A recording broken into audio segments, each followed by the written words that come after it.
Hi everyone, amazina ni Giraneza Yves nk'ibisanzwe, ndongenda basuhuje kandi mbahaye ikaze kuri channel ya The Professionals. Abasangwa ni karibu nk'ibisanzwe kandi Imana ibahereza umugisha kugaruka. Abashyashya namwe ni karibu. Tugiye kubana uyu munsi mu kiganiro nise Duplication cyangwa se Duplication mu Kinyarwanda bisobanura kuba wabasha kuba ibintu ukora wabikopiya cyangwa se wabishyira no mu bantu bari munsi yawe, ukaba uzi ko ibintu uzi gukora byose neza, ufite abandi bantu bari munsi yawe nabo bazi kubikora neza, ndetse byaba akarusho ukaba ufitemo n'abantu bazi kubikora neza kurusha uko wowe ubikora. That's what we call duplication. Ubundi network marketing hadakozwemo iki kintu cyitwa duplication, byaba ari nk'akazi nk'ibindi bisanzwe. Ariko ikintu gituma network marketing ishobora gutandukana n'akazi nk'ibisanzwe nuko byo ibintu uzi ushobora kubyigisha abandi bari munsi yawe nabo bakaba bazi kubikora, ku buryo na cyagihe ushobora kuba udahari bashobora gukora ibintu bigatanga umusaruro yaba kuri we ndetse no kuri bo ababikoze, hanyuma ntiyigire hagaragaramo icyuho cyawe n'ubundi ukamakinga amafaranga waba uhari cyangwa se udahari. Ariko iyo umuntu atakoze iyi duplication, ushobora no kuri muri network marketing ugasanga ntiwakoze kuri iki kintu cyitwa duplication, siri ugakomeza gukora network marketing nk'ukora akazi. Mu yandi magambo ukajya winjiza amafaranga kuko uhari gusa, waba udahari ntubone amafaranga kubera ko nta duplication yigeze ibaho. So rero iki kintu ndagira ngo tucyumve neza, niho hantu hatsindagiye ibanga rikomeye cyane ryo kuba umutop ana muri network marketing. Niho hantu hatsindagiye ibanga rikomeye cyane ryo kuba wazinjiza passive income cyangwa se amafaranga aza no mu gihe udahari, mu gihe utakibasha gukora cyangwa se ufite ikibazo runaka utabashije kuboneka. Nuko haba harabayeho icyo bita duplication. So hari agakoti twakunze kuvuga dukunda gukoresha muri network marketing kavuga ngo teach to teach and go to the beach. Gaba gashatse kuvuga ngo igisha abantu kwigisha nk'ibyo nawe mbega uzi kwigisha, basigare babikora no mu gihe uzaba washatse kwigira kuri beach kuruhuka ku mazi. So teach to teach and go to the beach, nizo yumva bavuga ko kantu, it's almost biba bigaruka hanini cyane n'ubundi kuri duplication. Uramutse utabanje ngo wigisha abantu, abo wigishije nawe nabo ubigishe kwigisha abandi bagenzi babo, ushobora kujya kuri beach ariko igihe cyose uzaba uri kuri beach ukaba nta mafaranga uri gukorera. Ariko igihe cyonyine wakwenjoying kuri beach, kuri muri vacation, kuri muri trip runaka, kubera ko uzi ko hari abandi wasize bazi gukora nk'ibyo nawe wabatoje gukora kandi bakaba bikora neza, harimo n'ababikora neza no kukurusha, nuko waba warakoze duplication. So reka dutangire turebera hamwe formula yo gukora duplication. Formula yo gukora duplication irigizwe n'utuntu tune, nabyise formula cyangwa se nkabyita stages. Stage ya mbere cyangwa se formula number 1 nuko wowe ubanza ukamenya gukora buri kimwe cyose, the basics. Nimba ari prospecting, nimba ari presenting, nimba ari inviting, nimba ari closing, nimba ari follow up, banza wowe ubwawe umenye kubikora kandi ubikore neza. Nimba ari kwitabira training, banza wowe ubwawe read yourself to attend training on time and every day. Nimba ari event, banza wowe ubwawe wiyigishe nawe yuko ugomba kuba mu ma event yose agomba kuba hari, nta event igomba kugucika. Buri kintu cyose, nimba ari kwambara dress code imeze neza, nimba ari tools ugomba kuba ufite, buri kimwe cyose, nimba ari leadership skills runaka, banza wowe ubwawe read yourself before reading others. Banza wowe ubwawe wiyobore mbere yo kuyobora abandi. So buri kintu icyo ari cyo cyose nitukuvuga kuri duplication, stage ya mbere itangirira kuri wowe. Buri kintu cyose wifuza ko abarida bawe bakora neza, be the first, be example. Banza ubu wa mbere wo kubikora, kabone n'igihe waba utaragira n'umuntu umwe munsi yawe, banza ubwawe witegure kuba wa muntu wifuza ko wagira munsi yawe. Hari akabazo kajyaga kabaza ngo ese wowe ubwawe ubundi uramutse tuvuge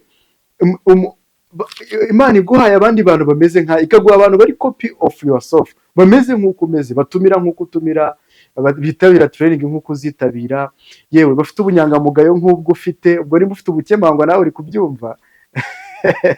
So abantu bega bakora follow up nk'izo ukora, bakora presentation nk'izo ukora, bigisha, batanga ama training, baba hard work ku rwego nk'urwuriho. Ese Imana iguhaye abantu nk'abo ngabo muri team yawe, ubundi wumva watera imbere, wumva wakubaka ya mazu y'inzozi zawe wumva ushaka, wumva wahita ubona ya mamodoka y'inzozi zawe? So igisubizo nimba ari hoya, uraza guhita usanga nyine ukeneye gukomeza kwikoraho yourself. Ikindi akabazo kandi kaba kabaza ngo ese wowe uramutse ubundi hari amahirwe yo kujoininga, wowe ubwawe ubundi wakwijoininga bitewe na level ya leadership uba wibonamo, icyerekezo ubona ufite n'uburyo ukorera muri icyo cyerekezo, baguhaye amahirwe ngo ujoyininge bundi bushyashya, wowe ubwawe wahitamo kwijoyininga cyangwa wasanga uri bujoyininga abandi. So nusanga nawe ubwawe utakwijoyininga, uraza guhita usanga ukeneye kwikoraho. Ni kimwe n'uko iyo ufite timu ujya uhora wibaza ikibazo ngo ese ubu abantu banjye bongeye bakabaha amahirwe yo kujoyininga bushyashya, nakongera nkagira timu nk'iyo mfite, bose byarangira mbega bahisemo kongera kunjoyininga, cyangwa byarangira bahisemo kujoyininga mu ba cross line, nkisanga nimba nari mfite timu y'abantu 1000 nkisanga nsigaranye abantu 20. Can you imagine? Iki kibazo nuzajya kibazaho buri gihe ukibwiza ukuri, bizajya bikwereka urwego uhagazeho, bikwereka n'ibyo ukeneye gukoraho kugira ngo ujye ku rwego rwiza.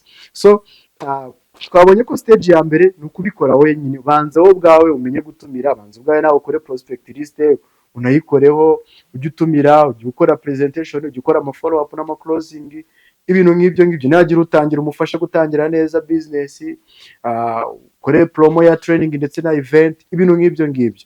Witabira ama training nawe ugere muri event. Stage ya kabiri iravuga ngo do it with your downline. Mu gihe utangiye kubona aba downline, stage ya kabiri bikurikiyeho noneho bya bindi uzi gukora neza, n'ubundi komeza ubikore, ariko ubikore in the presence of your downline. Downline wawe umwishumikeho, ntumusige ahantu ugiye ari hose, mugendane.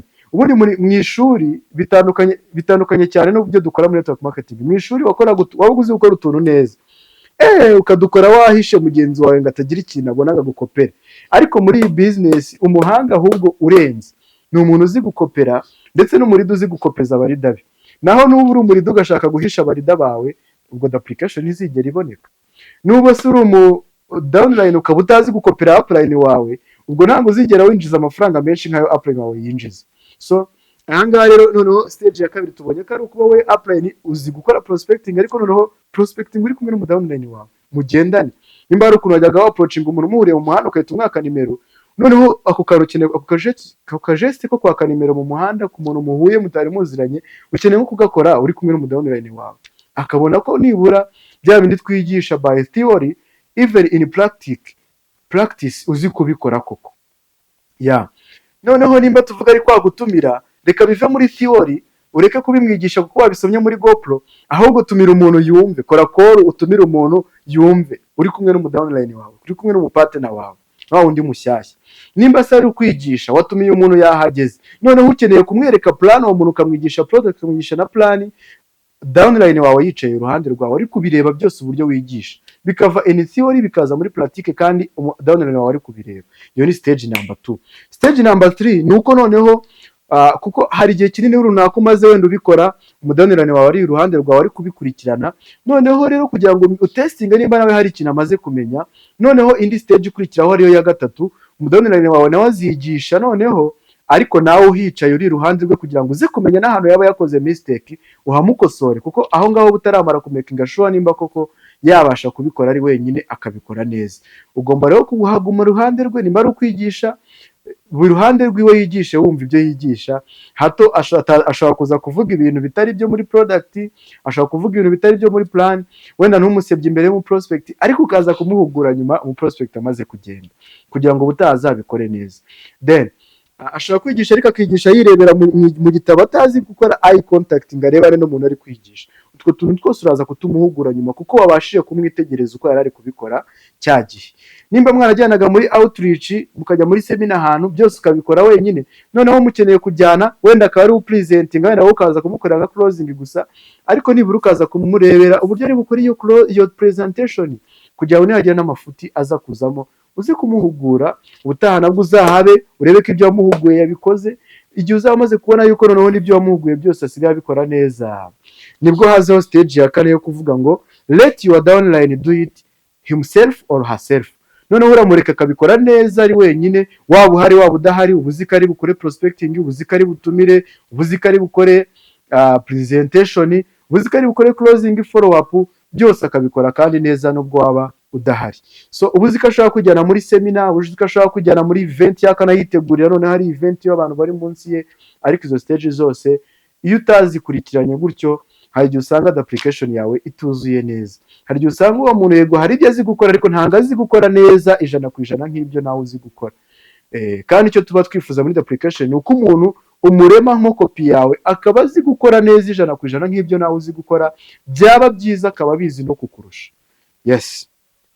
Ahangaha bahita banatubwira ngo it is not the goal, your goal as a leader, goals cyangwa se intego yawe nk'umurida, it is not to become a superstar but it is to become a system starter. Ntabwo intego yawe ari ukuba umusupasita, ntabwo ari ukuba umusitari muri timu yose ngo abe ariwe bamenya gusa, ahubwo ni ukubaka sisiteme irimo abasitari benshi ariko abantu bakaba bazi ko ari wowe nyirizina, ari wowe founder w'iyo sisitemu igizwe n'abasitari benshi. So wowe si ngombwa ko unamenyekana, ariko wubatse sisiteme ituma abantu bawe bose bamenyekana, byaba ari byiza. Mu yandi magambo, ukoze ibintu byiza ariko no kubaka uburyo bwo abantu bawe bose bamenye ibyo wowe byose uzi, ahubwo bakanamenya n'ibirenze ibyo uzi, ako kantu kaba ari sawa cyane. So reka turebe noneho ngo why the application matters. Ese kubera iki ubundi ari ngombwa the application? Icya mbere ni uko if there is the application, build momentum fast. Momentum izaba nini, uzabona sales nini, uzabona amakode yinjira ari menshi, kubera ko ntabwo ari we gusa uzi gutumira, n'abandi bose batumiye. Wenda batumiye 5 ariko mufite abantu 10 bose bagiye batumira 5. Ubwo mu yandi magambo mwatumiye abantu 50 ku munsi. Urumva ko rero na momentum izihuta. Nani magambo, uyu munsi winjije kode 5, ariko kubera ko n'abandi benshi babigishije uburyo strategy zose unyuramo kugira ngo ubone izo kode, nabo baba bafite kode 5 buri munsi. Nani magambo, ku munsi mwamwinjije kode 50. Urumva rero momentum izihuta. Ikindi ni uko it will create residual income, bizagufasha kuba wajya winjiza n'amafaranga no mu gihe udahari, kubera ko ntabwo ari wenyine uzi kubikora. N'igihe utabonetse, wenda tuvuge warwaje iwawe se bituma utaboneka, wagiye mu ruzinduko, wasohotse se, wagiye kuri beach, bimwe twatangiye tuvuga, kubera ko atari wenyine uzi kubikora muri timu, abandi bazaba bahari bakoze, bityo bizagufasha kubona residual income y'amafaranga aza mu gihe uhari cyangwa se no mu gihe udahari.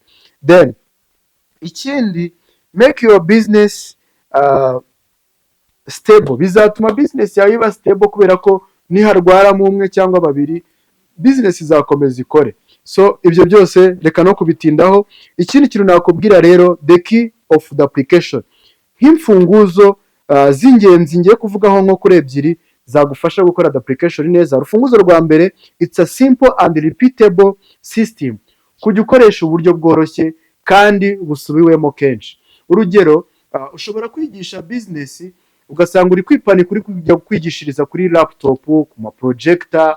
Ubwo buryo kugira ngo abarida bawe bazabudaplicating, ni byiza ko team igera kuri iyo level, ariko ubwo buryo kugira ngo abarida bawe bose bazabudaplicating bishobora kugorana. It's better ko ushobora no gukora simple way, ugakoresha Sakobook ukigisha umuntu kandi bigakunda, utibanze cyane mu gukoresha laptop cyangwa ama projector. If it is a centering presentation, it's okay, ariko tuvuge nimba atari centering, ni one on one, aho kugira ngo wipanike ukoresha ama laptop anahenze, koresha ibintu biri simple, shushanya amazeri iburyo n'ibumoso muri Sakobook, uwo muntu azabibona. Koresha business kit, usobanure product ari kuzibona mu katabo, bizaboneka. Ubwo buryo buri simple kandi buri repeatable, ujye ubukoresha kenshi, n'abarida bawe bazabona the application byoroshye ko nabo bakora nk'ibyo nawe ukora. Ikindi, nimba ugiye tuvuge muri outreach, ntabwo ari ngombwa ngo ujye gukodesha imodoka nimba utarayigura, kuko uzaba uri guteza abarida bawe nabo kumva ko igihe bazaba badafite amafaranga yo gukodesha imodoka, ntabwo bazatega bisi ngo bajye gukora outreach. Ibyo byose ujye ubitekerezaho. Koresha uburyo buri simple. Niba ugiye kwigisha umuntu one on one, ntabwo ari ngombwa buri gihe ngo ujye muri hoteli zinahenze aho fanta imwe igura 5,000. Oya, nimba bina ngombwa koko kujya ahantu mwagura agafanta, jya aho fanta ishobora kugura 1,000 atari amafaranga menshi. Ubwo buryo nibura abarida bawe nabo nibabona ari uburyo buri simple, nabo bazumva ko byoroshye kubudaplicating. So that's it.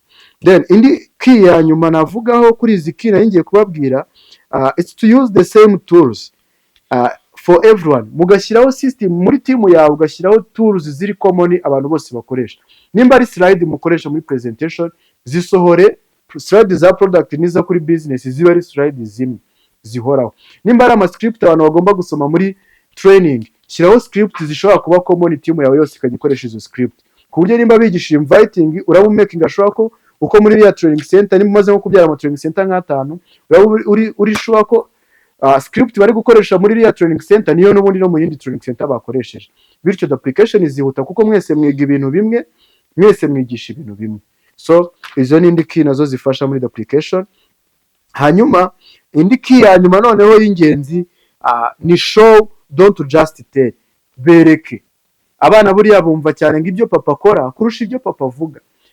Nawe nimba uri umurida rero, ahanini cyane bereke ibyo nawe uri gukora, bereke ibyo nawe uzi gukora kuruta uko uri buze kubabwira ngo bakore ibi nawe utabikoze. Be an example, lead by example. Icyo ni key ya nyuma ituma the application yihuta. Burya bizoroha kuba bakora byo nawe wakoze kuruta kuba bakora ibyo wababwiye. Rero that's what we call the application. Ikindi navuga cya nyuma tugiye kurebaho, it is what kills the application. Ese noneho ni ikihe kintu gishobora kwica the application neza the application ikazamba? Ni ibihe bintu? Tugiye kureba utuntu dutatu. Ikintu cya mbere cyakwica the application ni ukuba over complicating things, kuba wazanye ibintu biri complicated. Nahoze mbivugaho, nimba urimo urajya kwigisha ukazana laptop ahenze ugakora ibintu biri complicated, ukajya kwigisha ibintu bimara isaha yose, ibyo bintu biranagoye ko abantu babo babimenya. Jya ukora utuntu turi summarized, ikindi ukore mu buryo buri simple abantu bashobora nabo kwisangamo. Ibyo bintu bizaba byoroshye no kuba nabo babiduplicating. Nimba ugiye gufungura office, si ngombwa ngo uhere kuri office ya miliyoni nimba aribwo bwa mbere utangiye. Tangira kuri office idanahenze, kuko n'umuri dawe bizamworera kumva ko yaduplicating nawe akajya gufungura office yiwe, kandi abona ko atari ibintu bizamusaba kubanza akaba afite umutwaro munini. Nimba ugiye kugura imodoka s'ubundi, si ngombwa ngo ugiye kubanza guhera ku modoka ya miliyoni 20, wanahera no ku modoka ya miliyoni 5, wenda imodoka idahenze cyane, 5, 7 wenda zitarenze 10, kuryo no muri dawe najya kugura achievement runaka bitazajya bimugora ngo banze yipanike ngazajya kugura imodoka ruko afite miliyoni 20. Kandi duzi ko iyo modoka inabonetse nabyo byakongera mu excitement muri team, byakongera closing momentum igakomeza kabooming. So ikindi kintu cyakwica the application is doing everything for your downline.